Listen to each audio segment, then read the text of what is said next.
Sí, más que nada de la posición en la tabla y la cantidad de puntos que hemos sumado. Sumar 10 de 12 con los rivales duros que nos tocó y con lo complicado que han sido los partidos no es poca cosa.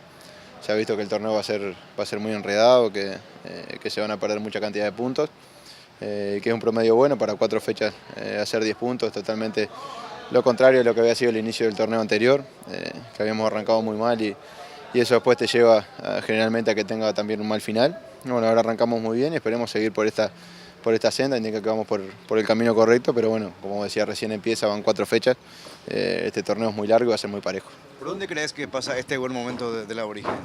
No, que hemos hecho un gran trabajo de pretemporada, que estamos tratando de hacer todo lo que el cuerpo técnico nos pide, que nos hemos adaptado muy bien a ellos y ellos a nosotros, que ya se ha demostrado en la segunda rueda del torneo anterior. Y luego la paciencia que hemos tenido, el estado físico que el equipo ha demostrado y la paciencia que hemos tenido en gran parte de los partidos que nos tocó ganar. Quizás el último, cuando quedamos con un hombre menos, se nos complicó un poco porque Capiatá es un gran equipo y en su cancha se hace difícil. Pero no es fácil hacer 10 puntos sobre 12, no es fácil enfrentar a los rivales que nos tocó enfrentar. Y bueno, tenemos un equipo que ya hace tiempo que viene conformado, jugando juntos en su gran mayoría y creo que eso también es la base de esta senda de triunfos. Bueno, el próximo rival, el Cerro Porteño, Marcelo, ¿qué te produce enfrentar otra vez al Cerro? Siempre son partidos lindos, generalmente son partidos abiertos por la manera de jugar de los dos equipos. Son partidos que quizás no importa la posición en la tabla que lleven cada uno. Nosotros el torneo pasado veníamos muy mal en la tabla y ganamos uno muy bien y el otro que empatamos 0-0 lo merecimos también ganar.